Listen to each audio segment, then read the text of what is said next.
दिलों में जगह बनाना बड़ा मुश्किल होता है, कुर्सी हथियाना तो आसान है, बंदूक की नोक पे या पैसे की नोक पे, और हम दिलों में जगह बनाते हैं। मोदी जी, जिस माँ के बेटे हो, तुमने तो अपनी माँ को भी कैश करने में पीछे नहीं हटे। जैसे ही तुम्हें विमुद्रीकरण लेके आए, चौथे दिन अपनी माँ लाइन में लगवा दी। तो क्या ये आपका पब्लिसिटी स्टंट नहीं था? क्या हम और आप नहीं समझते? आज अगर मैं किसी पोजीशन पे हूँ और मेरी माँ जाती है तो ईश्वर की दया से मेरे कार्यकर्ता तो सक्षम है कि बहन जी आपकी माता नहीं जाएगी, इतना काम तो हम आपकी माता जी के लिए कर सकते हैं। आप पब्लिसिटी स्टंट आपने अपनी 95 साल की माँ को नहीं बख्श रहे हैं। और अगर राहुल खड़ा हो गया तो आपके जो अंधभक्त गधे हैं वो चीख चीख के कह रहे हैं राहुल पप्पू खड़ा हो गया। Shame on you, the words you are using for a person that too is a Hindu, this is your definition of Hindu. क्या ये आपके संस्कार है?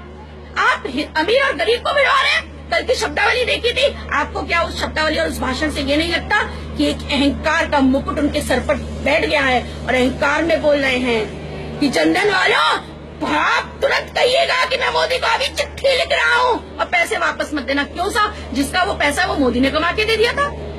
मैं तो कह रही हूँ बिजनेसमैन है, जब इस देश का सिस्टम ऐसा है और उसका पैसा है और वो उसको इंतजाम कर रहा है और 2.5 लाख में से कुछ ना कुछ तो उस गरीब को दे रहा है और आप उसे शिक्षा दे रहे हैं बेईमानी की। इसका मतलब आप क्या सिखा रहे हैं? बेईमानी सिखा रहे हैं, आप भ्रष्टाचार सिखा रहे हैं, आप काला बाजारी सिखा रहे हैं। वाह जी वाह, आप ईमानदारी की चादर ओढ़ के अपने बच्चों को ये शिक्षा दे रहे हैं।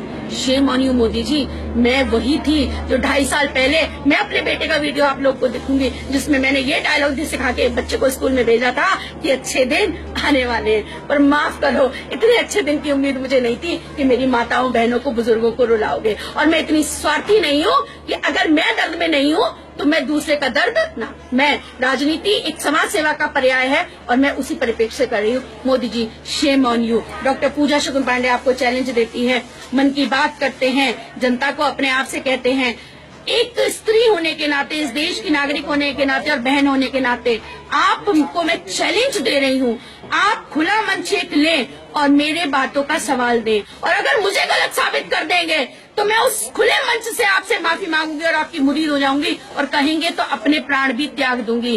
परंतु अगर आप हार गए तो आपको सत्ता से तुरंत जो है त्याग पत्र देना होगा। मैं किसी राजनीतिक पार्टी की राष्ट्रीय सचिव होने के नाते आपको ये बात नहीं कह रही हूँ। मैं एक हिंदुस्तानी महिला, स्त्री, माता, बहन होने के नाते अपने देश के राजा से गुहार लगा रही हूँ। अगर है हिम्मत तो डॉक्टर पूजा शुक्ल पांडे से दो बातें खुले मंच पर करें, मजा आ जाएगा, विपक्ष भी चुप हो जाएगा और आप ठीक है तो आपकी जय, नहीं तो इस देश की जय। मुझे मेरी जय फिर भी नहीं चाहिए।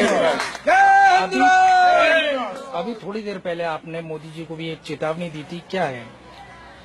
देखिए, बात चेतावनी की नहीं है। कुछ लोगों ने मुझसे ये कहा, बहन जी आप हिंदू महासभा है, आप भी एक राजनीतिक संगठन है, आप क्या करेंगी?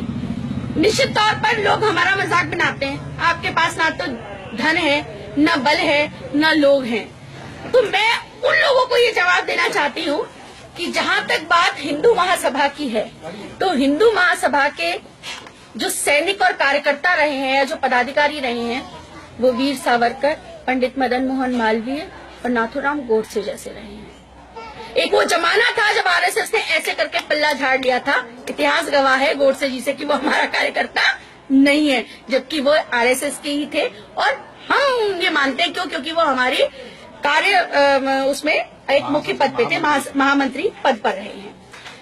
तो बस आगाह कर देना चाहती हूँ, ऐसा कुछ प्रतीत हो रहा है, मेरा व्यक्तिगत आभास है कि एक गुजरात से गांधी चला था जिसने बापू बनने की चाहत में इस देश के टुकड़े कर दिए थे और पाकिस्तान दे दिया था। और आज फिर कुछ ऐसा ही लग रहा है कि एक गुजरात से फिर कोई बनिया चला है जो महत्वाकांक्षा के चलते, और मोदी मोदी, कल उनके शब्द बड़े घमंड के थे कि जो लोग मनी मनी करते थे आज वो मोदी मोदी कह रहे हैं। वाह जी वाह, ऐसा तो भगवान राम ने स्वतः कभी नहीं कहा कि तुम राम नाम जपो।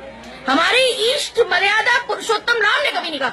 तो उनका जो घमंड है तो उन्हें आगाह कर देना चाहती हूँ कि इस संगठन को सत्ता का लालच कभी नहीं रहा। ये संगठन क्रांतिकारियों का संगठन है, सच्चे देशभक्तों का है। अगर मेरे को भी अभी गोली कोई मार दे इस देश के लिए तो मुझे नाम नहीं चाहिए, लो और चाहे मत लो। क्यों?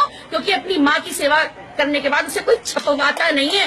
ठीक उसी प्रकार से ध्यान रखिएगा, अगर फिर से गांधी बनने की कोशिश की तो हम सत्ता में आ पाए ना आ पाए, हम और कुछ कर पाए ना कर पाए, लेकिन गोडसे को जन्म फिर से दे देंगे। बस इतना ही कहना चाहते हैं। जय हिंद राष्ट्र।